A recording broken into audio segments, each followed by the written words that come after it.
Oh, wow. That was loud. Sorry about that. If you can tell, my voice is a little hoarse and raspy. It's the craziest thing. I've had this nagging cough and like this low-grade fever. No, I'm just totally kidding. Like, it is not that at all. I just had some sinuses and allergies and stuff going on. And yeah, I don't know. I end up sounding like this. And I feel completely fine, but and yet this is how I sound. So anyways, I'm safe. I'm pretty sure of that. And yeah. So I'm going to start this morning with something that, a reference that you guys are going to have to just follow with me, and you're going to have to reach way, way back in your memories to a distant time in our past when we actually got to eat indoors at places. Do you guys remember that? How weird that was that we would like walk up without a mask and put our name on this list. And then we go stand in the little foyer area looking like Bernie Sanders with his mittens, right? If you've been on Facebook, then you missed that this week. But we would go stand in the foyer like shoulder to shoulder with other people and wait for this little thing to buzz. You guys like remember this, right? I know you have to like really reach back in our history for this. But so in this like scenario that we're painting here, we're eating at a Mexican restaurant, right? You guys remember this? And so you take your seat, you give your drink order, and then the waitress comes back with what? What do they come back? Chips and salsa, exactly, right? And so in this moment, there are two types of people, right? And you know them. You're going to know them as soon as I say this. There's the person who already has their hand on the salt shaker, right? And what are they doing? Just, dude, dousing it. And then there's the other person that's sitting there in horror, like, dude, we didn't know if they needed salt or not. This is not questions this person asks, is it? They just, like, straight up salt those chips, right? And if you're my wife, you also probably put a little bit in the salsa as well, right? Who are my salty people out there? Yeah, it was a pretty good split, actually. I thought it was pretty good. I'm not. Danielle totally is. Same thing when we go to the movie theater. Like, dude, there's nothing better than movie theater popcorn, right? I know you know what I'm... So nothing better, the perfect blend of like buttery, salty stuff. And then there are those people who have to mess it all up by putting that nasty orange salt. Aaron, oh my goodness, man. Yes, yeah. So there are those people, and then it's like not just a little bit, because a little dab will do you with that stuff, right? But like, dude, they just kind of go back into, yeah. So there's two types of people. There are the salty people, and then there's the not salty people. Now, I'm like the hot sauce boss at my house, right? Like, I love hot sauce and condiments and that stuff. But as far as salt goes, Danielle is like the salty queen with the salt shaker in her hand at our house, right? That's her. So why in the world do I say this? Well, I have learned more about salt this week than I ever cared to know. And because of that, you're going to get to know some stuff about salt as well, right? Because as Jesus describes his followers, and he uses a metaphor to describe what we are, he uses salt and light. But there wasn't anything funny to say about light, and so I went with salt, right? Like, he uses salt and light to describe his people and his followers, right? Like, he could have chosen anything, but he chooses these two things, and I think that it's kind of strange, actually. And so we're going to dive in and see what it is that he meant by we are salt and we are light. So if you've been following along, I'm actually going to kill this thing because it's buzzing again. If you've been following along in our Sermon on the Mount series, we've been in this series called Waypoints. And we just finished up the Beatitudes last week, where we talked about these 8 attitudes that we are supposed to have in us. Sorry, man, I'm like falling apart at the seams this morning. These 8 attitudes that we're supposed to have in us as we follow Jesus, right? That we are poor in spirit, and that we come to him in meekness and hungering and thirsting for righteousness. And we come dealing mercy and grace to our fellow man, and we come as peacemakers, right? We talked about all these attitudes that we're to have. And so directly after he finishes this, right, he says, these are the attitudes that my followers are to have. And so if you have these things, then you are salt and you are light. And so I want us to dive in and see what maybe he meant about that. So if you have your Bibles, we're picking up right where we left off last week, right? Matthew chapter 5, verse 13. Matthew chapter 5, verse 13. Hey, FYI, if you guys go on your phones, go to your app stores, you can download something called the Faith Life Study Bible. And our slideshows are actually queued to the Faith Life Study Bible. It's just like the YouVersion Bible app, different Bible versions and all that kind of stuff. There are plans and whatever. And anyways, our slides will actually turn your phone to the next passage that you're reading, and you can so it will auto scroll for you, so you don't have to keep going. It's like the epitome of laziness, right? We just totally do it all for you. But anyways, just FYI, Faith Life Study Bible, if you download that and then you choose to follow the Outpost Church, you guys may not know this, but you already have an account in our Faith Life. It's our church management software. And it gives you some really awesome resources and some amazing Bible study tools and that kind of stuff. But anyways, short commercial break is over. So Matthew 5:13. Here's what it says: "You are the salt of the earth. But if the salt has become tasteless, how can it be made salty again? It is no longer good for anything except to be thrown out and trampled underfoot by men." Now remember, I said I've done a lot of research over salt this week.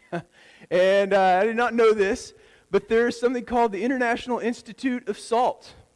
And they're about exactly what they sound like they would be about, and that is salt. And on their website, they have 14,000 different uses for salt. And we're going to cover every single one of them this morning. No, totally kidding, right? But we are going to cover a few of those. And because I thought that these were some neat things, especially some things that apply to Jesus' day, that these were uses for salt. Now, some of you, I actually knew this before I started studying this, but some of you may know this too, that salt actually used to be used as a form of currency. You may know that already. Some people knew that. That currency actually had a name. It was called salarium. It's where we get our word for salary from today. I did not know that part. I thought that was kind of interesting. It's where that statement, he's worth his salt, comes from. This is your payment, and are you worth what we're paying you for this, right? And so your weight in salt was 2 months' payment of a day laborer's wages. And so, anyways, yeah, I thought that was neat. Just FYI, that actually has nothing to do with where we're going this morning. But anyways, salt was also used in covenants. So, Luke, say me and you wanted to go and drop a contract. Today, what would we do? If we wanted this thing to be binding, we would have to go sign it in front of a witness, right? And that witness would have a stamp that we would call a notary. And so we would sign this, and then all of a sudden this thing is binding in a court of law, because otherwise, if I were to take this contract that me and you just signed, and you were to try to hold me to it in court, I could just say, hey, that's not my signature, right? And but if we have a notary, someone who has witnessed this event, then we can't really do that, can we? It actually stands up in court, and this is like a certified witness to what we've done. Well, they didn't have notaries back in Jesus' day. At least poor people didn't have access to a notary. And so what people would do is they would come together. These two people say we wanted to drop a contract with one another. We would come together, and we would gather a few of our friends up, and we would state our contract to the world, and then we would take salt together. We would eat salt as the sign of this covenant between the two of us. Now, I actually have a really cool picture up here next, and you think, well, that's not really cool. That is Leonardo da Vinci's, this is a cropped photo from Leonardo da Vinci's The Last Supper. Here's what's really neat about this, and this is, again, total FYI, has nothing to do with where we're going, but I thought it was way too neat to not share with you, and I did the research, and so I'm going to tell about it. So here we go. The guy in the blue that has a little circle around him, that is supposed to be Judas. I don't know if you can tell, but clenched in his hand is a bag. The red line kind of gets in the way of it, but you can see it. There's a bag in his hand, and that is supposed to be the 30 pieces of silver that he's going to betray Jesus with. Now, when he set his arm up on the table, what did he do? He knocked over the salt, man. He broke, as to say, he broke the covenant between him and Jesus. Now here's what's really wild and totally deep in the weeds. Is legend has it that Satan tempted Judas from behind, right? That he would sort of come behind him and he whispered in his ear or whatever. And that is why people today will throw salt over the shoulder if they spill the salt shaker. It's not today, Satan, right? So they sort of do that. Again, total FYI, but just I never knew where that little piece of what's that called? What was it? Superstition, yeah. I never knew where that piece of superstition come, but now you do, right? And so it actually has a long history tied back to it. So anyways, salt was used in covenants. Salt was used as a preservative that if you wanted to keep meat, you would have to pour salt on it. You would cover it in salt, right? And it would do this thing. You couldn't set the meat next to it and next to salt, right? Like it had to be covered and coated in the salt, and it would be a preservative. Thank the Lord for beef jerky, right? That's kind of it's really good. Salt was used for medical purposes. It was a cleansing, binding agent, that kind of stuff. They would soak rags in it, and they would like inundate these rags with like salt stuff. And I don't really know why, but that was like part of their treatment that they would use. And then finally, salt was used for flavoring. I didn't know this, but there's actually just only a few different flavors, but the combination of those flavors make up the millions of flavors that we have, right? There's bitterness, there's spiciness, there is sweetness, and there's saltiness. Well, of all of those flavors that combine together, in any given dish or any given meal that you eat, there are thousands of flavor combinations that have come together, right? I just think of like Ratatouille as he's like making the different flavors and stuff, right? And so there are thousands of different flavor combinations that come together in that, but salt is the one that is most distinguishable from all. Like we are able to detect salt at like parts per million more than any other flavor combination, any other distinct flavor. Like our body is actually able to like detect salt above and beyond any other flavor. Thought that was neat, right? Like you can tell if something is salty. So why in the world do I tell you all this stuff about salt this morning, right? I've given you way more information than you probably ever wanted about salt. But here's the idea. Salt is an agent of contrast. It brings difference to whatever it touches. And the key being whatever it touches, right? Because remember, you can't just like set a piece of meat next to salt, right? And hope that it does something. You can't salt beside our plate. And like, although maybe some of us should be doing that, right? Like you don't salt beside your plate to make your food taste better. Like you don't put, salt, like I'm probably going to gargle with salt later. Like, well, it wouldn't help if I just gargled with water and looked at the salt. Want to do that? Really? Like it has to come into contact. And I know that seems really, really basic, right? But this is actually a really profound principle in this, is that this salt, in order for it to be this agent of contrast, it has to come into contact with whatever it is going to change, right? So in order for salt to be effective as an agent of contrast, it has to come into contact with that thing. Here's what I think Jesus was communicating to his followers. It says that you are a person of profound impact. Not you will be salt one day, or if you attain to these things, you'll be salt, or if you do these things. This isn't the premise with a promise. This is no, you are salt, right? Like if you're a follower of Jesus, you are salt. You are a person whose life is meant to make a profound impact. That you are this agent of contrast in the world around you, right? The world is bland without you. The world, it needs something that you can give. And it's very specifically the impact that your life can bring. Now, that's you are the salt, right? That's fairly simple. You are a person of profound impact, right? But here's the deal. The rest of that passage is spent talking about how salt loses its saltiness. I don't know if you know this or not, but salt can't lose its saltiness. So I had to really do some work around this week, and I had listened to some guys. Like salt isn't like a naturally occurring element, if you knew this or not, but it's a combination of a couple elements, sodium and chlorine, right? And they come together, sodium chloride does, to form what's known as a strong ionic bond, meaning that salt is completely happy being salt, and it's actually not looking for anything else. There's not needing any other elements or anything else to make itself happy and stable. That salt, it is what it is, and it's happy being salt, right? And so there's nothing that's going to naturally just seep in and stop making it salty, right? That salt will always be salty. And so, knowing this, there's only two ways in which salt becomes ineffective, right? One is when it stays in its shaker, right? If it doesn't come into contact with the thing that it's meant to come into contact with, then it's rendered ineffective. And the other is if it's diluted, right? Like I can put salt in a pot, and then I can pour water into the pot, and if I pour enough water in the pot, then it loses its contrasting abilities, right? Now, it's not like absorbed into the water, because I can boil the water, and what's left over is the salt is down at the bottom, right? Like it never left. It always was there, but it was in such small concentration that it lost its contrasting capability. So, one, if it stays in its shaker, or two, if it's diluted, right?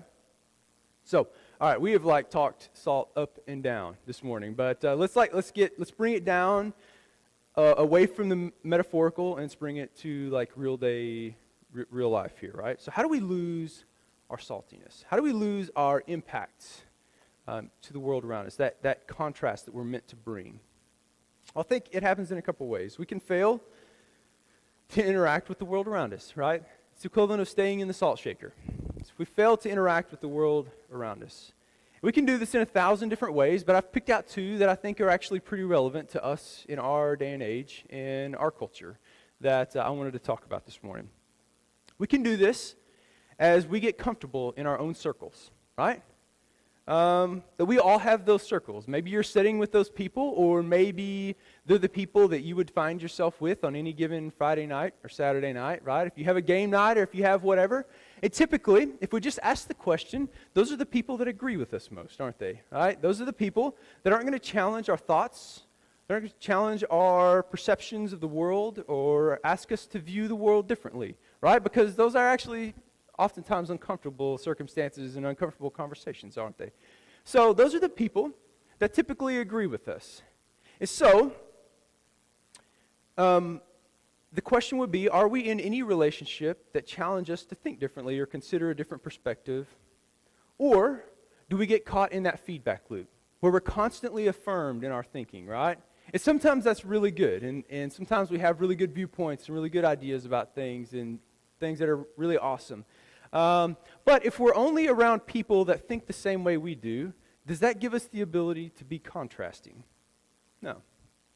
Right? Like, contrast, like, it begs the idea that there's a need for what we bring to the equation. And Jesus has said that you are a person of profound impact, and what you bring to the table matters, and it matters a lot, right? And so if we constantly stay in these, like, feedback loops where we're just constantly affirmed in the way that we think, the way that we view the world, and the way that we view our neighborhoods or our elected officials or whatever the case is, right? Like if we're in that sort of feedback loop constantly, then we lose our ability to come into contact in places where we can bring contrast into the world.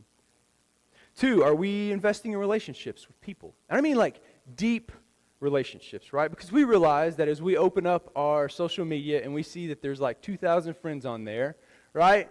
The reality of that is that 1,980 of those are friendships that are an inch deep, right? Those relationships are incredibly shallow. That social media has given us sort of the illusion that we actually have broad circles with people that we disagree with or people that view the world differently. But the reality is that we don't, that those relationships are an inch deep.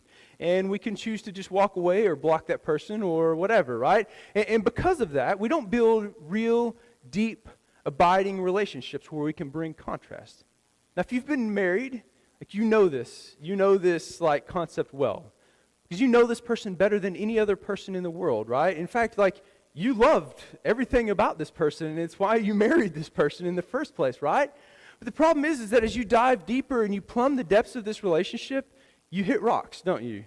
You come to places that are like, whoa, I did not know that existed in you, right? Or I didn't know you thought that way, or some new situation brings something to light, like where you're different in this, in your viewpoints, in the way that you see the world, and see your response to your children, or to your finances, or to any one of 1,000 different things, right? Like you come to these places, you grow in your depth of your relationship, that like conflict enters the picture, right?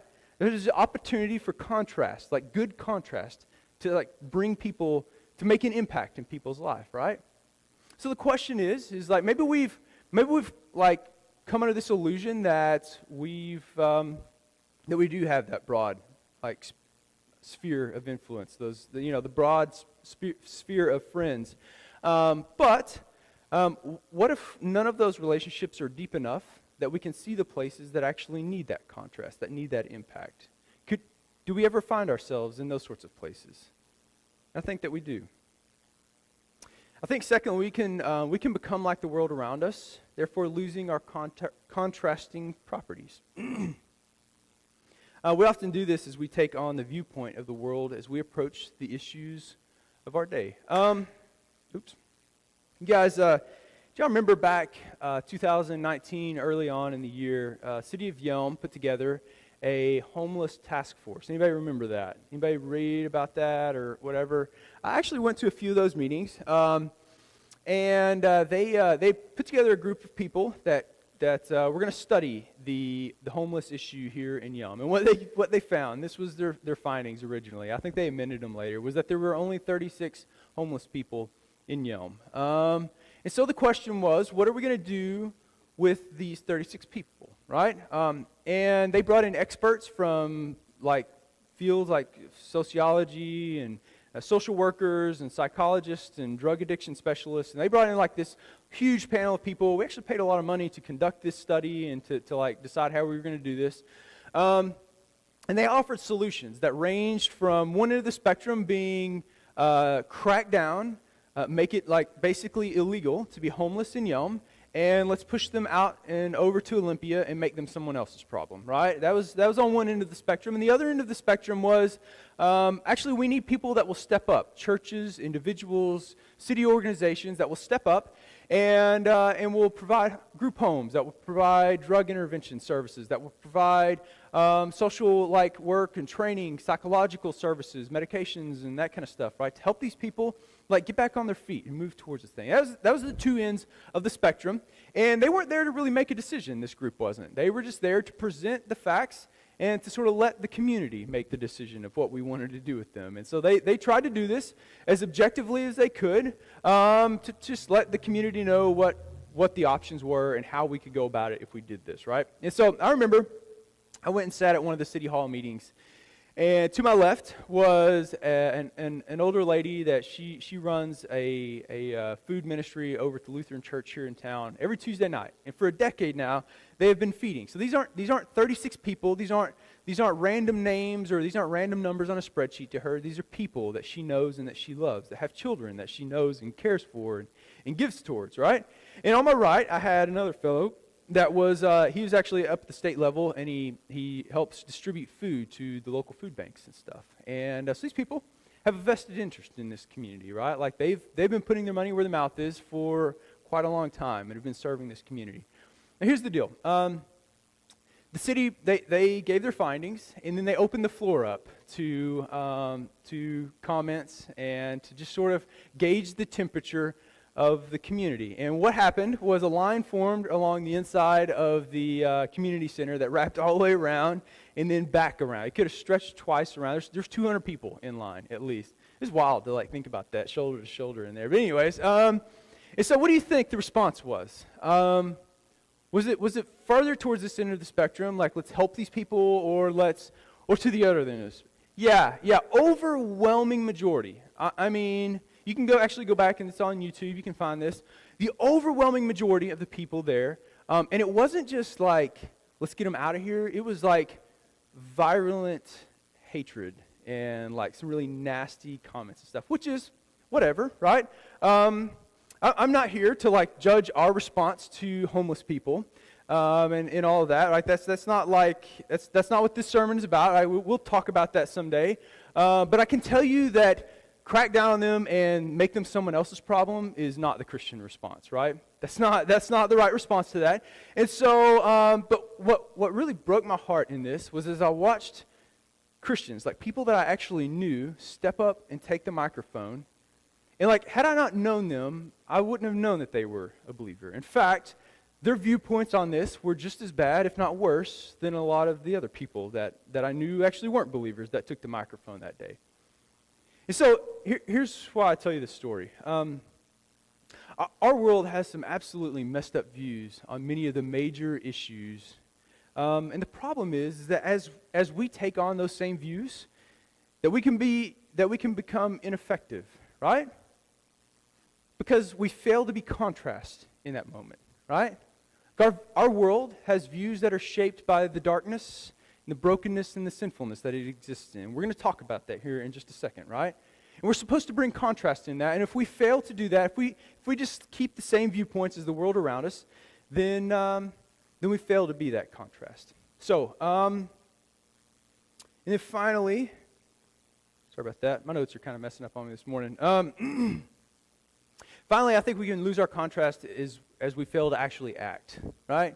Our world is really good at putting on city hall meetings and keyboard warriors on social media, focus groups, or whatever the case is, right? And like talking issues to death. And man, we can get caught up in this as Christians, right? Because we have a viewpoint on these things, and this viewpoint is informed by the Bible. And like we want to really let the world know how we feel about these things, and that's really great. But most of the issues of our day don't need another voice added to them, right? It's just white noise in an already confusing and chaotic space. They need people of action with hands and feet that are actually involved and engaged in doing out in our world, right? Because remember that salt actually has to come into contact with whatever it is going to bring contrast to. All right, so that's salt. You guys with me? You guys good? All right, cool.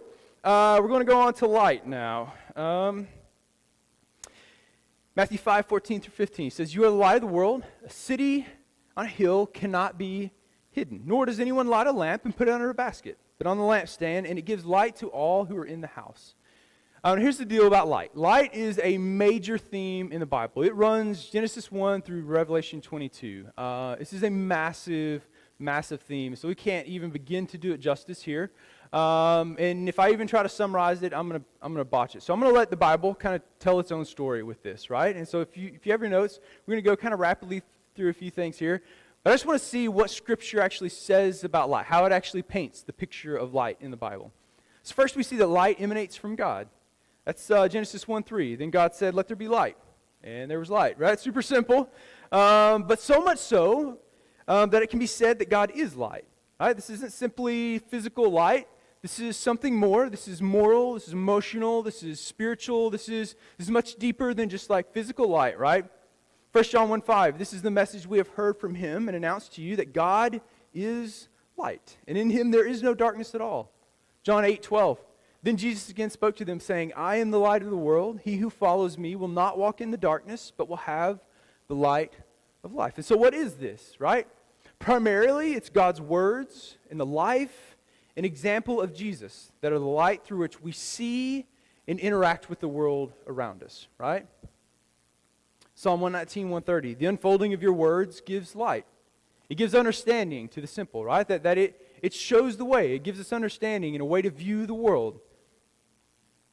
Proverbs 6:23, "For the commandment is a lamp and the teaching is a light, and reproofs for discipline are the way of life."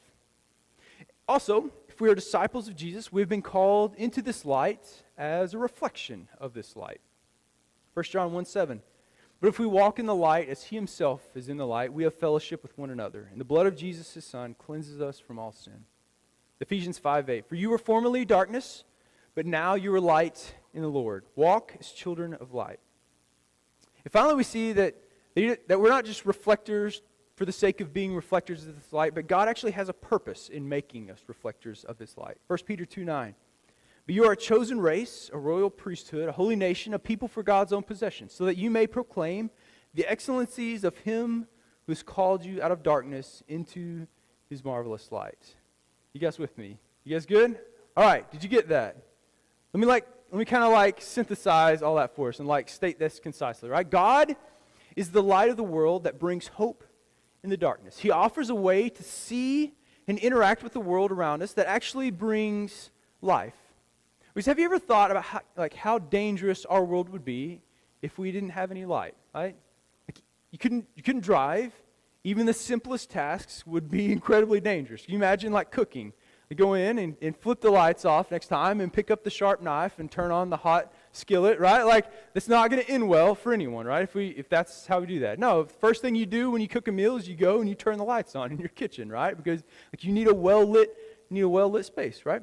But this isn't primarily about physical light.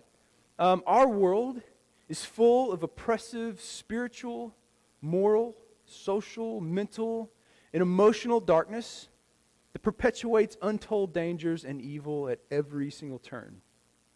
And so, as we follow Jesus, we are choosing by faith to walk in his light. That is to say, we allow his word and his example to inform the way that we see our morals, the way that we see the social issues of our day, the way that we see our mental, our emotional response and health and state, right?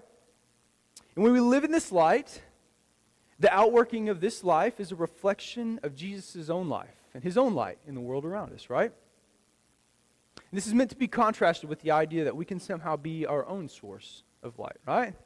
That if we're just moral enough, that if we can just like find a solution to the issues of our, like we can somehow be our own light, and that we can somehow like grope and find our way around in this world, right, without light. And the reality is that it just really makes a mess of things when we do things. Have you ever thought about this, that we would never know that the moon existed without light from the sun, right?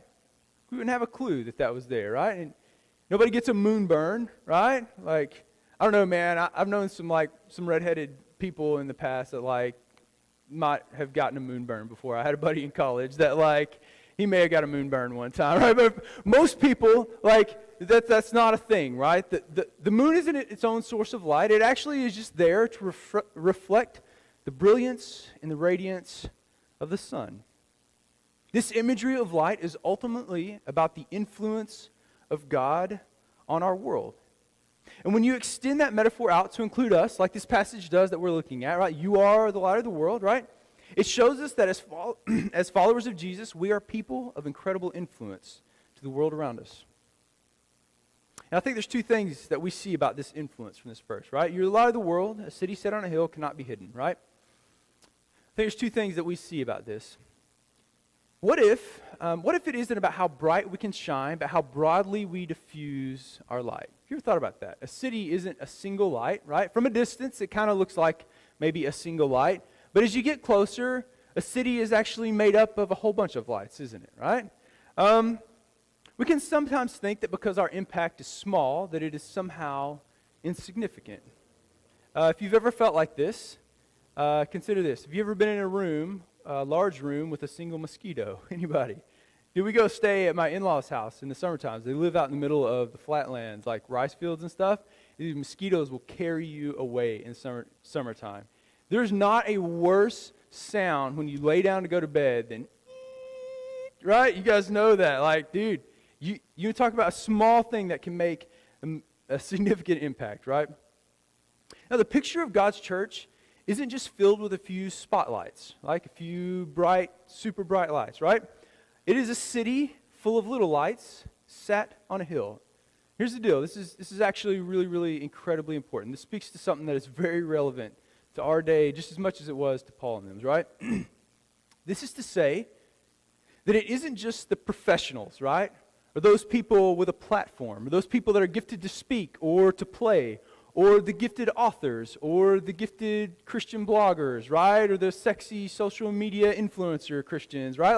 Like it isn't those people that are meant to be like somehow like the ultimate bright light, right? Like they're the hope for our faith, right? That's not, because, and thank God that we are on the downhill slope of the age of the celebrity Christian. And this has been a major plague on the church here in the United States, because we set up a few of these bright spotlights, right? And these are the people that are carrying the torch for us in our culture. They're the ones that are waging, war against the darkness, and like it's up to these people and their platforms or their books or their influence and their social media or whatever. Like it's up to these people to be the ones that are like fighting the good fight. But the problem is, what happens when there's only one spotlight, right? What happens when that's the case? It gets really dim, right? It's like not nearly as bright as it's supposed to be. And we've seen this. We've seen this just in the last few years. Guys like Perry Noble or Mark Driscoll, John Christ. You know these names, right? More recently, if you've been following it over the last few weeks, the pastors at the Hillsong Church up in New York. And whether it's moral failure or financial failure or just plain burnout, right? And they walk away from the faith. What happens is that dude, all of a sudden, thousands of people are becoming disillusioned and they are walking away from the faith because they have watched as a few people who've been set up as this ultimate example, the ultimate like spotlight example of what our faith is supposed to be and what it looks like to live our faith out on the world stage when they go out. Because what happens when it goes out, right? It's really dark, doesn't it? That's not actually the picture of God's church, is it? I don't know if you can even still see me on the camera up there or not, but that's not the picture of God's church, is it? It's where every single light, every Christian sees themselves as the light of Christ. And that drastically changes things, don't it, right? Here's the question. what if you were the only follower of Jesus in the city of Yom? Have you ever thought about this before? Right? Like if you were the only person in the entire world, like, that was following Jesus all of a sudden. Like everyone else is just falling away, or whatever, like, I don't know, but like, you're the only person. Do you realize that you're like an apple, has some seeds in you, right? That out of you can actually spring an entire orchard. Do you realize that it is the same Spirit in you that is driving you to goodwill, to good works, to make an impact, to shine your light, that was driving people like the Apostle Paul, the Apostle Peter, people who have died for the faith over the years. Do you realize that this exists in you? And the idea of faith is that if you were the only person in the world that believed, right? That our faith isn't doomed. That it's the same God at work in you and the same Spirit at work in you that has been at work in the most famous and brightest spotlights throughout church's history. And that it only takes a little spark, a little flame to set the entire world aflame. And this is the idea behind this, is that it isn't about the few spotlights and the few, bright examples, that it's actually all of us are meant to see ourselves in this place. That every single believer is supposed to imagine themselves in this scenario and live in light of Jesus' commands and submitting to Him in every situation. Because here's what's going to happen. Is you're going to go to the grocery store, you're going to go to the drive-thru, you're going to go somewhere this week, and there's going to be an opportunity for you to shine your light, right? And guess who's not going to be there? Well, me, or that famous blogger, or that famous author, or that famous whatever, right? But the need for someone to shine the light of Jesus is going to be no less needed in that moment. And who's going to be there? Well, you are, right? And the idea isn't that we would just have these super bright lights, but that we would be diffused all into our community. That if we as the Outpost actually want to make a difference in our community and want to leave a big fat dent on the community of Yom for the kingdom of God, then every single one of us has to see our actions not as insignificant, but as adding to a city set on a hill. That is the idea behind this verse. Matthew 5:15. Nor does anyone light a lamp and put it under a basket, but on the lampstand, and it gives light to all who are in the house. In Jesus' day, there wasn't any such thing as a lampshade, right? Like, we have lights in here, and we've got them on dimmers, right? Because there's such a thing as too much light, right? Like, we would all have a headache or whatever. It wouldn't be good. So we have lampshades, we have dimmers, we have ways to sort of control and turn down our light. That wasn't the case in Jesus' day. Candles and oil were incredibly expensive, and they didn't put off a whole lot of light. And so why in the world would you take something so common as like a basket and put it over your light, right? This thing that's actually really expensive, and that you need every ounce of this light to make a difference in your house, right? And so the idea is that you wouldn't put something so common, that you wouldn't mix something so common like as a basket with your light, right? Because it made no sense in Jesus' day. This goes back to what we talked about last week. Are our attitudes, our actions, and our responses to the darkness in this world actually in contrast with the world? Or do we cover our light as we adopt attitudes consistent with the world? I think it's a major question that we have to consider. Finally, we see the purpose behind this light. Matthew 5:16 says, "Let your light so shine before men in such a way that they may see your good works and glorify your Father who is in heaven." Our lights are seen as we are working in His service and for His good pleasure. Now, here's the deal. While you've been sitting here, I actually just kind of magically knew your favorite car, like your dream car. And it's sitting out in the parking lot right now, right? And all you got to do is just leave your keys with me, and then you can go and you can drive that car. On one condition, though, that you have to tell somebody about that this week, right? Like, I want you to tell somebody what we did and all that, and invite them back, because we're going to straight up go Oprah Winfrey again next week, and we're just going to start giving out some cars. How does that sound? And our person that does our budget is like, what in the world are you talking about, right? Like, no, obviously that's not the case. But what would happen if that were the case? I would probably need to put out more chairs next week, right? Like, there wouldn't be any difficulty in getting people to engage or like come and sit. And even just like if they pretended to listen, they would pretend to listen really, really well, right? If that were the case. Here's the deal, man. I am convinced that a lot more people would come to faith if they actually saw God, right?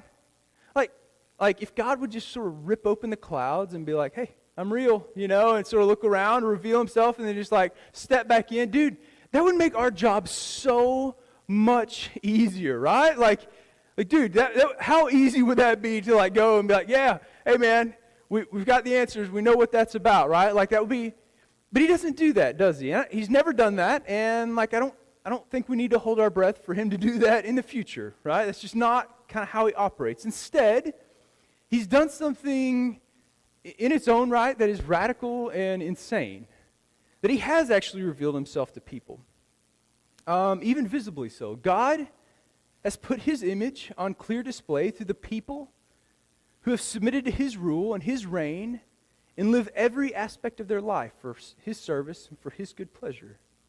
And God's desire from the very beginning has been to partner with mankind in bringing blessing and hope into the world. Now think about that quote from Gandhi that's like, man, I don't have an issue with Jesus, right? It's his followers that sort of give me some trouble, right? Like, man, like, what if we live this thing out as a true reflection of Jesus' light and his life in the world, right? We started asking the questions about, like, man, what are the ways in which I tarnish or which I hide that light, right? Because, man, like, what if that's the thing that person that I care deeply about, right? And that I care about their like eternal soul, and I really, really care about that person. What if the thing that they're waiting for is to see like that real, true light, like the real, true image of God? And no, he doesn't rip open the clouds, but he's actually given them something that I think is incredibly, is way more effective. And that is living, breathing images of himself that walk around and get to interact with people and to walk alongside people, right? Like man, we pray for God to like step in and to do some like miraculous things, right? Do you know how he most often works in our lives? It is through other people who are submitted to his will and working for his good pleasure. Like that's how God most often answers prayers and steps in and like loves people, provides for people. It is through other people. And I'm convinced that if we lived out this ethic and we lived out this light perfectly, man, that people would come to faith in him. But there's a threat that's attached to this partnership, and this is how we're going to close things down today, is with this threat. So cheery, right? Here it is, Matthew 5, 17 through 20. Do not think that I came to abolish the law of the prophets. I did not come to abolish, but to fulfill them. For truly I say to you, until heaven and earth pass away, not the smallest letter or stroke shall pass from the law until it all is accomplished. Whoever then annuls one of the least of these commandments and teaches others to do the same shall be called least in the kingdom of heaven. But whoever keeps and teaches them, he shall be called great in the kingdom of heaven. For I say to you that unless your righteousness surpasses that of the scribes and the Pharisees, you will not enter the kingdom of heaven. Well, in the world, right? That's a lot, and we could actually spend a lot of time on this, but we're going to kind of zoom through it quickly at 30,000 feet. Here's the idea. Jesus came bringing a message of grace and mercy. Jesus wants us to be aware, however, that this should not perpetuate merely this like inward faith, right? Like we have our get out of hell free card and it's been stamped, and so we just kind of get to like hang out and wait for him to, I don't know, like rapture us out of here or something. I don't know, like, but we don't get to adopt the bunker mentality that like we're good and our family and like we're okay, and so we just get to hang out and wait till the rest of the world, I don't know, just like falls apart at the seams or something. That's not what we're called to. Jesus came to fulfill the law and the prophets. That is, to love God, to love people fully and perfectly. And it is through his fulfillment that we are now able to fill the heart of this law as well. And it's about the heart behind the law. Not merely this mechanical adherence, but a whole heart transformation. Remember, at one point, Jesus reduces the entire law down to two things. Do you remember what those were? I already said them once. Love God with all of your heart, with all your soul, with all your strength. and to love your neighbor as yourself. On this, the entire law, the entire prophets, it hangs. And this is what the scribes and the Pharisees were missing. That theirs was simply this mechanical faith. That they came to church every Sunday. They were dressed in their best.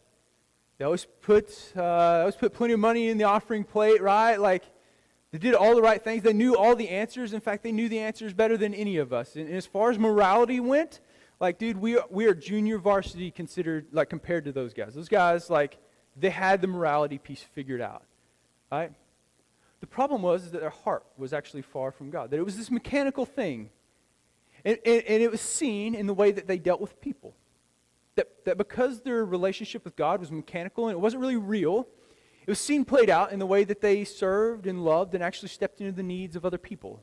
They failed to do that. That yes, they would give to the poor, but at every turn that they actually pulled themselves away and they tried to stay in the salt shaker lest they become stained by the world around them, right? Like they didn't actually want to like go and serve and get hands and feet in the game as they served the homeless or the widows or the poor or whatever the case is, right? The sick. They just didn't do those things, right? That theirs was merely this inward faith, and they had even failed at that. They'd failed to see themselves as God's agents of contrast and picture of redemption in the world. And they had secluded themselves behind the thick veil of religion. They'd become insular in order to remain unstained from the world. Now, there's a story I heard this week, man. It's about this guy. He pulled into McDonald's, and he accidentally cut the person off behind him as they were going into McDonald's. And this person was like seriously wigged out over this, and they were like cussing at him, honking the horn, giving him the "you're number one" signal, and like, dude, they were just like, they were going off, and he just like kept going as this person was trying to order. The guy was, and so what he did is he pulled forward to the pay place and he said, "Hey, how much is the food of the car behind me?" Right? And $25, you know. So he gives him the money. He says, "Keep the change," right? Like, dude, if I were to stop right there, that is salt and light, right? Like, that's good. That's good stuff.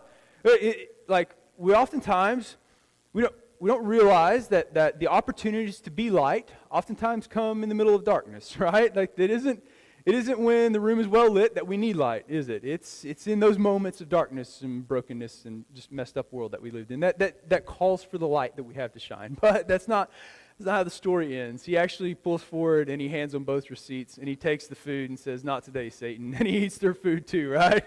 And so, just kidding, I'm just kidding, right? But that would not be salt and light, would it? That would actually be whatever the opposite of salt and light is, right?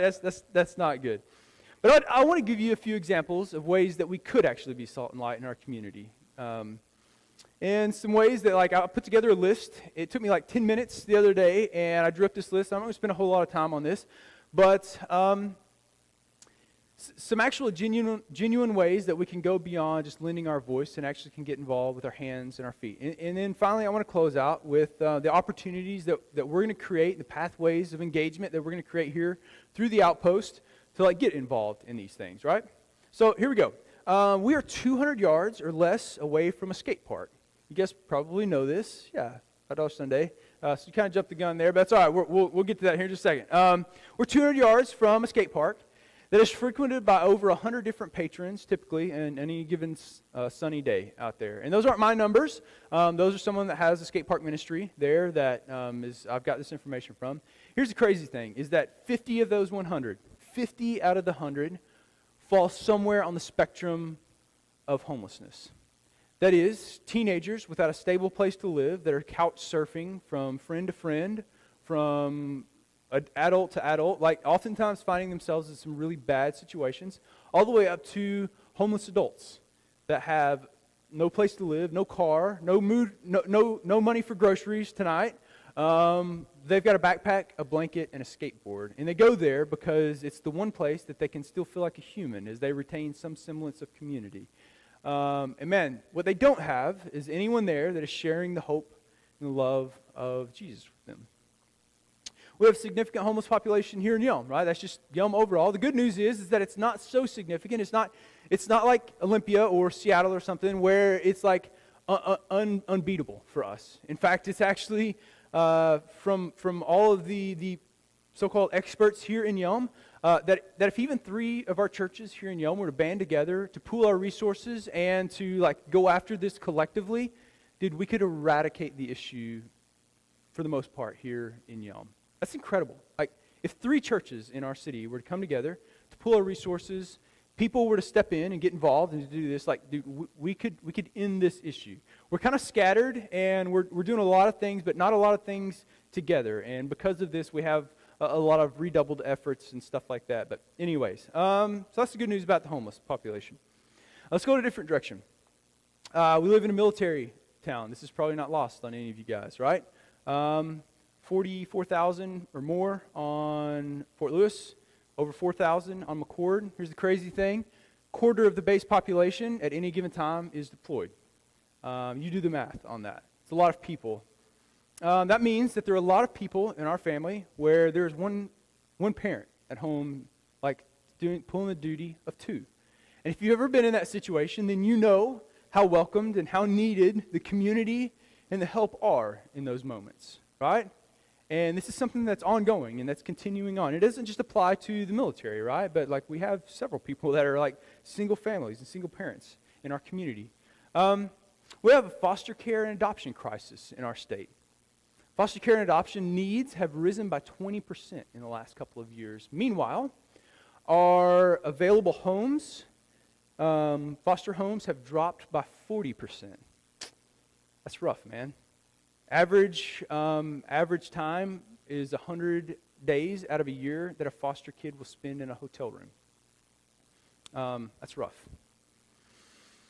How about our elderly community that often gets neglected, left in isolation in group care facilities, especially right now in this season, right? No family anywhere close. Maybe they moved here with the military and stayed, or kids have moved away and it's just them. Or how about just the rampant isolation and loneliness epidemic that was bad before COVID, but has been made incredibly worse because of it. Experts say that this, amongst other contributing factors, are the root behind our anxiety and our depression epidemic in our nation, which have little roots and tendrils that go into all sorts of other issues: the opioid drug crisis, domestic abuse issues, homeless issues, our rise for the need for foster care and adoptions and stuff like this has impacts all over the place. And what's needed in that moment isn't a lot of money, it's community, it's relationship that is missing in those places. How about this, just in a completely different part? How about our local arts, our craftsmen, or our local businesses, man, that have been dramatically impacted in this current season, right? How many businesses, how many people that aren't just a name on a business somewhere, but it's actually real people with real families that have been actually like incredibly impacted and that are living like paycheck to paycheck, and it's not looking good for those families in this season, right? Literally, that list, 10 minutes. Question is, and this isn't to make you feel bad because I'm in the same boat, how much time do we spend on any given week thinking about those issues? Not much, if you're me, right? And I don't know about you guys. Maybe some of you think more and spend more time on this. But the reality is that I don't think a whole lot about these things. And yet, this is some people that if they're in that demographic or any of those situations that I described, this is their everyday reality that they live in. And yet, because it's not our reality, we can fail to think about this. We can fail to see the actual need and the need for impact and influence and contrast that is needed to be brought into those situations. So, knowing those are one thing, how do we actually get involved? And here's kind of the tricky piece, right? Because I think as we think about those things, a lot of us yeah, absolutely. I would want to get involved with that. And that's where this comes in. And $5 Sundays. And this is not like the end-all, be-all answer to this, but this is step one of us beginning to step into some of these ways. And let me explain kind of how this is going to work. The first Sunday of every month, I think you can mark that down on your calendar. First Sunday of every month is going to be $5 Sunday here at the Outpost. The idea behind this is this, that we're going to pass the plate. And we don't do that here, actually. We're about to put an offering box there at the back for people if we want to give in person or whatever. But we're actually going to pass the plate on $5 Sunday. And just ask that you toss in $5. You can toss in more or toss in less if you want, right? But we just called it $5 Sunday because that seemed pretty catchy, I guess, right? And what we're going to do is we're either going to match or we're going to kind of up our contribution from our church budget so that we have something significant that we can give to an organization that's already doing something awesome here in our city. And so for the month of February, this is what it's going to look like, is we have Options Pregnancy coming in. Some of you guys know about Options Pregnancy, some of you may not. But they're there to help women choose life, right?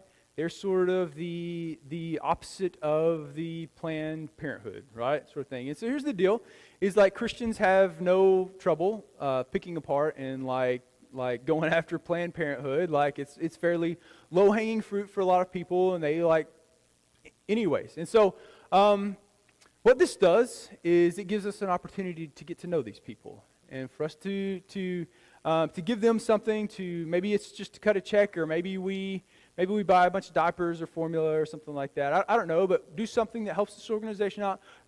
And that's great and all, but primarily for the purpose of getting you connected. Because maybe there's some of you that absolutely have a heart for this sort of thing, but you never in a million years would know where to get involved at. Well, like the point of $5 Sunday is to introduce and to open that pathway for you. People will say, look, here's an organization that is, I believe, like connected with the heart and the purposes of Jesus, and are doing some amazing work, doing some amazing things. And here's how you can get involved. Here's how you can be a patient advocate, how you can be someone that comes alongside and meets with people, that comes and serves at the clinic and does things. Like there are 1,000 different opportunities for you to actually get involved and to do something, to make an impact and to be light and contrast in that situation, in that area. So every month, we're going to introduce you to something new in this. And so maybe it's Options Pregnancy this month, or maybe it is a ministry in Italy that's fighting sex trafficking in March. Maybe it is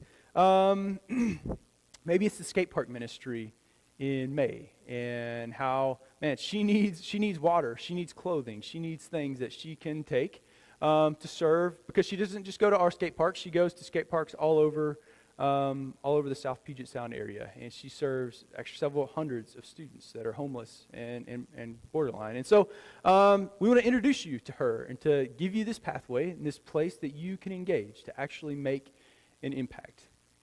And that's how we diffuse our light, Outpost Church, right? It isn't about me, it isn't about anyone who stands on the stage, it's actually about all of us that are getting involved in those sorts of places. And we do that as we answer questions like this. And here's the question that I want to leave you with this week. How are you being contrast in your community and in your relationships? And I think this is a question that's good enough to be asked every single day. I think this is a question that we can ask ourselves as we're walking into Walmart, right? Because if you've ever been there, then there's absolutely opportunities to be contrast and be light in that place, right? As we prepare to go into our job, we're around other people. How can I be contrast and how can I be light in this community and in these relationships today, right? And I don't know.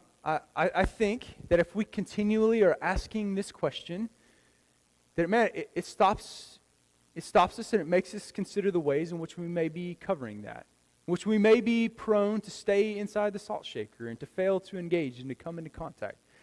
Helps us lean into relationships and into circles of people that don't think the way that we do, or talk or view the world the way that we do, right? Because it is in those places that we find the opportunity to be and to bring contrast. Are you guys good with that? Will you ask that question this week as we go into this week? And we be ready come February the 7th to partner with us in our $5 Sunday, right? Like, I'll remind you next week. But that'll be February the 7th that we're going to do that, and then whatever the first Sunday of March is, we'll be doing it again, right? And so and then after this first month, there'll be a month behind each time that we introduce. Anyways, so will you pray this, and will you ask this question as you go throughout this week? You guys pray with me as we close things out. Father God, we just thank you so much. We thank you so much for the new identity that you have given us. Salt and light, agents of contrast and redemption, bringers of hope and dealers of mercy and grace in our community. Father, we love you and we praise you so much for the opportunity to partner with you in the good work that you have in our world. I just pray that you would open our eyes and open our hearts to areas of darkness and brokenness and need in our community. We would step in, not in judgment of, but in love and in contrast, bringing impact, bringing your light and your influence into the world, Father. So we submit to you today and this week so that we may be reflectors of your light and your goodness in the world around us. Father, we ask all this in Jesus' name, and we praise, we honor you as we go about our week. In Jesus' name, amen. Awesome.